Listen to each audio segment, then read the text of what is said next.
ছিনতাইকাণ্ডে আবারও পুলিশের জালে আটক ৩ ছিনতাইবাজ। অভিযোগ, রাজধানীর কুঞ্জবনস্থিত এক রেশন শপের দোকান থেকে কিছু গ্যাস সিলিন্ডার এবং নগদ ২ লক্ষ টাকা চুরি হয়েছে বলে এই ঘটনার পরিপ্রেক্ষিতে অভিযোগ দায়ের করা হয়েছিল এনসিসি থানায়। অভিযোগের ভিত্তিতে পুলিশ তদন্তে বেরিয়ে কয়েকজনকে আটক করে এবং তাদের কাছ থেকে চুরি যাওয়া গ্যাস সিলিন্ডার উদ্ধার করে পুলিশ। পরে তাদের স্বীকারোক্তিতে এই ঘটনার মূল মাস্টার মাইন্ড সহ আরও ৩ জনকে আটক করতে সক্ষম হয় এনসিসি থানার পুলিশ।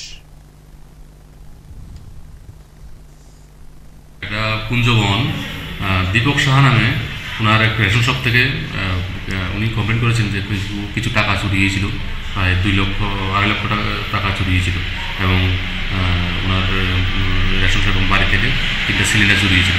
তো এবার আমরা তদন্ত করে এটাকে প্রথমে আমরা অ্যারেস্ট করেছিলাম, কিছু প্রায় 6 জনকে প্রথমে অ্যারেস্ট করেছিলাম। অ্যারেস্ট করার পর ওদের হেফাজত থেকে আমরা গ্যাস সিলিন্ডার যেগুলি চুরি করেছিল বিভিন্ন জায়গাতে ওরা রেখেছিল, ওখান থেকে আমরা ওদের স্বীকারোক্তিমূল আমরা সিজ করি এবং পরবর্তীতে ওদের স্বীকারোক্তিমূলে বাকি এখন আরও 5 জনকে অ্যারেস্ট করি। আজকে আমাদের হেফাজতে আছে 3 জন।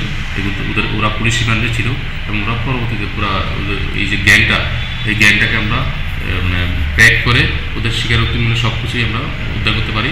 আর যে ক্যাশ টাকাগুলিও স্বীকার করেছে, বিভিন্ন জায়গাতে ওরা ভাগ করে মানে নিজেদের ডিস্ট্রিবিউশন করে ফেলেছে এবং খরচ করে ফেলছে।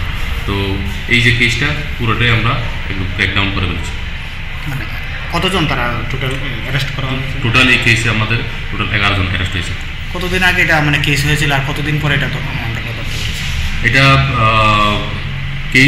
কেস হয়েছিল আনুমানিক আজকে থেকে 25 দিন আগে, হ্যাঁ, এবং কেস হওয়ার সঙ্গে কিছুদিন পরেই আমরা অ্যারেস্ট করেছি। প্রথমে অ্যারেস্ট করার পর তাদের স্বীকারোক্তি বলে আজকে আমরা এই যে মেইন গ্যাংয়ের যে প্রিন্সিপাল, হ্যাঁ,